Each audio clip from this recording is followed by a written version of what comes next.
There's something rather peculiar that happens when you wake up spiritually. You've done the inner work, you've faced your shadow, you've peeled away the layers of conditioning, and finally discovered who you truly are beneath all the masks. And then you look around for someone to share this newfound freedom with, and there's nobody there. Nobody who understands. Nobody who can meet you where you are now. If you're spiritually awakened and finding it nearly impossible to connect romantically anymore, I need you to hear this. You're not too picky. You're not damaged. You haven't become impossible to love. What's happened is far more interesting than that. Carl Jung saw this pattern over and over in his work, and once you understand what's really going on, everything about your situation will make sense. Here's the truth. The same awakening that freed you from unconscious patterns in every other area of your life has made the old game of romance completely unplayable. You can't fall in love the way you used to. Not because you've become cold or incapable of connection, but because you've seen behind the curtain. You know how the magic trick works. And once you know, you can't unknow. The person you meet seems perfect on paper, attractive, intelligent, successful, kind, all the boxes checked. But when you're sitting across from them, something feels off. They're playing a role. They're performing. They're showing you a carefully constructed version of themselves. And you can see it. You can feel it. The mask they're wearing is so obvious to you now that you can't pretend you don't see it. And the worst part, they can sense that you see it. They can feel that you're not playing along, that you're not meeting their performance with your own performance. And it makes them uncomfortable. It creates distance. The date ends politely, but you both know there won't be a second one. This keeps happening, over and over, until you start to wonder if something is fundamentally broken in you. Before we dive into what Jung discovered about why this happens and what you can do about it, check out our new guide, True Self-Discovery, with 24 practical reflection exercises designed to help you find your way within. Click below to get True Self-Discovery. Let me explain what Jung discovered about how most people fall in love. They don't actually fall in love with another person. They fall in love with a projection. And this is absolutely crucial to understand if you want to know why you can't do it anymore. Every person carries within them what Jung called the anima or animus, the contrasexual archetype. For men, it's the anima, the feminine aspect of their psyche. For women, it's the animus, the masculine aspect. These are parts of ourselves we haven't fully integrated, aspects of our wholeness that remain unconscious. And here's what happens in conventional romance. When someone meets a potential partner, they unconsciously project this inner figure onto them. The man doesn't see the woman as she actually is. He sees his anima, his idealized feminine, reflected back at him, his muse, his inspiration, his missing piece. The woman projects her animus onto the man, seeing her hero, her protector, her completion.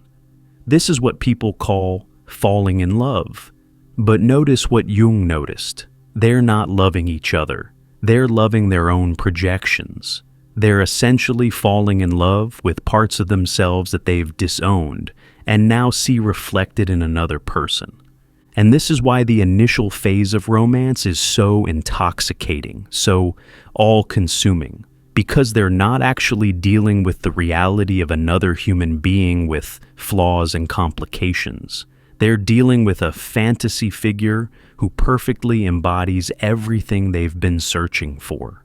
The beloved becomes a screen onto which they project all their unconscious needs and desires. This is what Jung meant when he said, "The meeting of two personalities is like the contact of two chemical substances. If there is any reaction, both are transformed." But most people never get to that transformation. They never move past the projection phase. Because when the projection starts to fade, and it always does, when the real person starts to emerge from behind the fantasy, what happens? Disappointment, disillusionment, the feeling of having been deceived. You've changed, they say to each other. You're not the person I fell in love with. Of course they're not.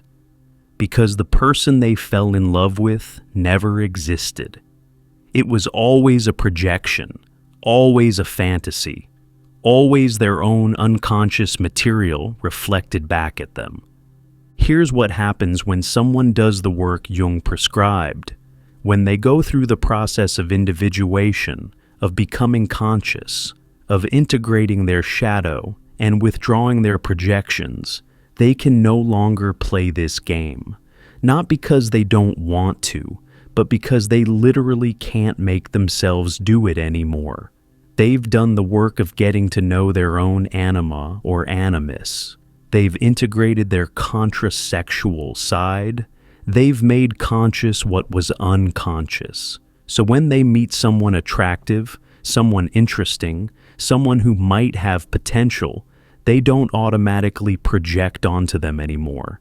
They see the actual person standing in front of them, with all their quirks and flaws and complications, with their own wounds and shadows and unintegrated parts. And more importantly, they see when the other person is projecting onto them. They feel it when someone is relating not to who they actually are, but to some fantasy figure they represent. They notice when they're being cast in a role, the savior, the muse, the wise one, the damaged soul who needs rescuing. And they can't play along with it. They can't pretend to be someone's fantasy. Jung wrote, "The healthy man does not torture others. Generally, it is the tortured who turn into torturers. The same is true in relationships. The conscious person doesn't deceive others because they can no longer deceive themselves. They can't wear the mask that would make them lovable to someone who's still projecting. This creates an immediate problem because the vast majority of people are still operating from projection.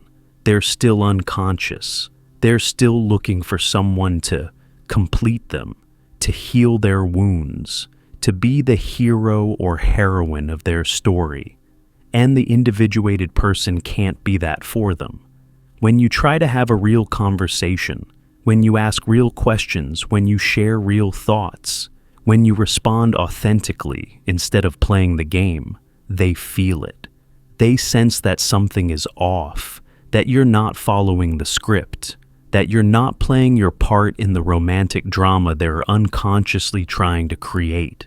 Here's where it gets even more complicated, and this is something Jung understood better than almost anyone.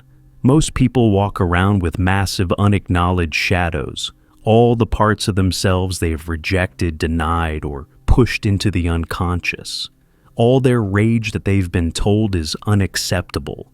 All their selfishness that contradicts their self-image as a good person. All their desires that don't fit the role they're playing. All their darkness that they can't admit to having. And what do they do with this shadow material? They project it outward. They see it in others. They demonize it, fight against it, try to destroy it in the external world. This is what Jung meant when he said, "Until you make the unconscious conscious, it will direct your life and you will call it fate." In relationships, this shadow projection is catastrophic. People fall in love with someone, and for a while, they project all their positive qualities onto them.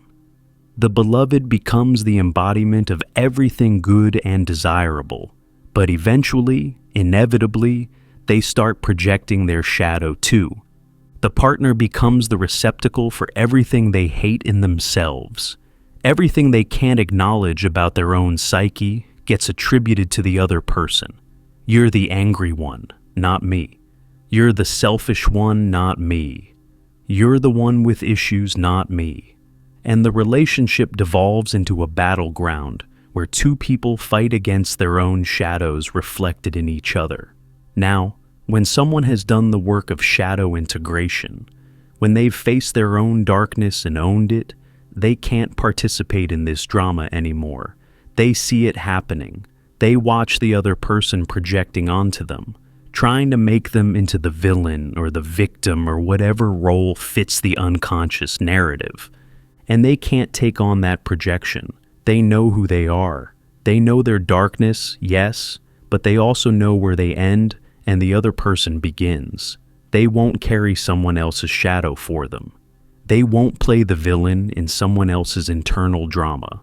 This makes them undateable to most people, because most people need someone to carry their shadow for them. They need someone to blame, someone to be better than or worse than, someone to complete the psychological drama they're unconsciously committed to playing out. The individuated person refuses the role, and that refusal feels like rejection, like coldness, like an inability to love.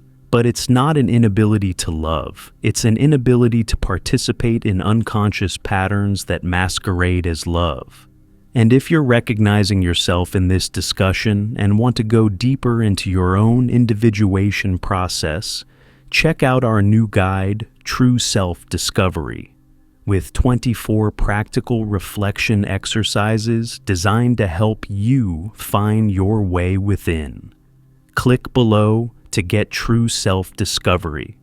Jung himself experienced this profoundly. His relationship with his wife Emma was complicated by the fact that he was undergoing a dramatic individuation and process while she struggled to keep up. He had intense, spiritually significant relationships with other women, Toni Wolff, Sabina Spielrein, women who could meet him at the depths he was exploring. But even those relationships were fraught with difficulty because consciousness is lonely. When you wake up, you find yourself in what Jung called the moral solitude of the self. You're responsible for your own psyche in a way most people never are. You can't blame your parents anymore. You can't blame your circumstances. You can't project your darkness onto others and call them evil while maintaining your own innocence. You have to own it all, the good, the bad, the light, the shadow. And that ownership makes you different. It makes you speak a different language. It makes you see the world through different eyes. Jung wrote extensively about this in his work on the individuation process. He said that those who undergo this transformation often feel isolated from the collective. The individuated person goes on a date. The conversation is pleasant enough. The other person is attractive, intelligent, successful. All the boxes are checked, but something is missing. The other person is still living from their persona, the mask they show the world. They're still caught in collective thinking, repeating the opinions they have heard, wanting what they've been told to want. They haven't done the work. They haven't faced their shadow. They haven't integrated their unconscious. And the individuated person can feel it. They can sense that vast unexplored territory in the other person's psyche. All the unacknowledged darkness, all the unlived life, all the potential that's being suppressed in favor of fitting in, being normal, being acceptable. It's not the other person's fault. They're where most people are. They're living the life they were given, following the script they inherited. But for someone who has stepped off that script, who has done the hard work of becoming conscious, it's impossible to connect deeply. It's like a person who has learned a new language trying to have a meaningful conversation with someone who only knows the old one. The words don't translate, the references don't land, the depth isn't there. So, what is the individuated person looking for? Jung had a term for it: the conjunctio, the sacred marriage, the union of equals. Not two half people trying to make a whole, not two wounded children looking for a parent, not two unconscious beings projecting wildly onto each other. but two individuated souls who have each done the work, who have each faced their shadows, who have each become whole within themselves. When two such people meet, Jung said, something extraordinary becomes possible. They can relate not from their personas, but from their authentic selves. They can love without projection, without neediness, without the desperate grasping that characterizes most relationships. They can stand as two complete beings who choose to create something together, not because they need to, but because it's an expression of their fullness. Jung wrote, "The meeting of two personalities is like the contact of two chemical substances. If there is any reaction, both are transformed. But this transformation can only happen when both people are conscious enough to actually meet, when both have done enough inner work that they're not just reacting unconsciously to each other's triggers and projections. This is what the individuated person is searching for: an equal, a conscious partner, someone who has also walked through the fire of self-knowledge and emerged on the other side, someone who knows who they are, someone who has faced their darkness, someone who isn't looking to be saved or to save." And here's the brutal truth Jung never sugarcoated: such people are rare, extraordinarily rare. The odds of finding them feel almost cosmically unfair. But that's the reality of consciousness. It separates you from the crowd, and the crowd is where most potential partners are found. Here's what nobody tells you about awakening: it raises the standard. Before, you might have been content with someone who made you laugh, someone who found you attractive, someone who filled the evenings with conversation. But now, that's not enough. You're looking for something else, something that has no name in the usual vocabulary of romance. You're looking for someone who has also seen through the game, someone who knows they are already whole, someone who isn't trying to use you as a missing piece in their puzzle, because only then can you meet each other as you actually are, not as fantasies or saviors or solutions to loneliness, but as two expressions of the same reality. Two waves that have both realized they're the ocean. The field has narrowed considerably. Where once there were many possibilities, now there are few. Where once you might have fallen in love with someone's smile or their wit or their way of moving through the world, now you need something more. You need them to be awake, or at least awakening. You need them to know what you know, to see what you see. And that severely limits the options. This is why so many spiritually awake people find themselves alone. Not because they can't love, but because they can't love in the old way anymore. They've outgrown it, like a child who has learned to read and can no longer find satisfaction in picture books. Years go by. They meet people, go on dates, have relationships that don't quite work. The loneliness accumulates. The nights alone stretch out. The couples around them seem happy enough in their unconscious arrangements, and they start to wonder, maybe I'm asking too much. Maybe I should just settle for someone good enough. Maybe this whole individuation thing has made me impossible to please, too picky, too demanding. Maybe I should just go back to playing the game everyone else is playing. Jung would say this is the psyche's way of testing you, testing whether your individuation is real or whether you'll abandon it the moment it becomes inconvenient. Because settling for the individuated person means betraying everything you've become. It means putting the mask back on, pretending to be less conscious than you are, playing along with projections you see right through, tolerating a level of unconsciousness in your most intimate relationship that you've worked so hard to transcend in yourself. Jung wrote, "The privilege of a lifetime is to become who you truly are. But that privilege comes with a price, and the price is this: you can't unbecome yourself just because being yourself is lonely." The individuated person who tries to settle, who enters a relationship with someone who hasn't done the work, faces a slow suffocation of the soul. They have to hide parts of themselves. They have to pretend certain things don't matter that actually matter deeply. They have to accept a superficiality in their most intimate connection that contradicts everything they've discovered about depth and meaning. Some try it. They think maybe love will be enough. Maybe if they care about the person, it will work out despite the consciousness gap. But Jung knew better. The unconscious person will inevitably try to make the conscious person into something they're not, will project onto them, will need them to play roles, will resist their authenticity because it threatens the unconscious structures they're living from. So, what's the answer?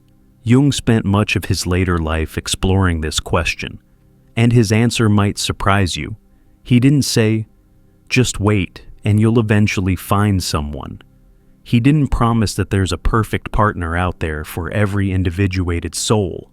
Instead, he pointed towards something else: the development of a relationship with the self. In Jungian psychology, the self, with a capital S, is the archetype of wholeness. It's the totality of the psyche, conscious and unconscious, light and shadow, masculine and feminine, all integrated. And Jung suggested that the ultimate goal of individuation isn't to find completion in another person, but to find it within yourself, to develop such a rich, meaningful relationship with your own psyche, with the deeper aspects of yourself, with what Jung called the God within, that you don't need another person to feel whole. This doesn't mean becoming a hermit or rejecting relationship altogether. It means shifting the foundation. It means recognizing that your primary relationship is with yourself, with your own soul, with the self that transcends your ego. And from that foundation, if a conscious partnership emerges, it's a beautiful addition to an already complete existence. But if it doesn't emerge, you're still whole. You're still living a meaningful life. You're still in relationship, just not with another human being in the conventional sense. Jung wrote, "Your visions will become clear only when you can look into your own heart. Who looks outside, dreams. Who looks inside, awakes." This is the secret that makes the loneliness bearable. Awakening means finding the ultimate companion within yourself. Here's the paradox Jung understood.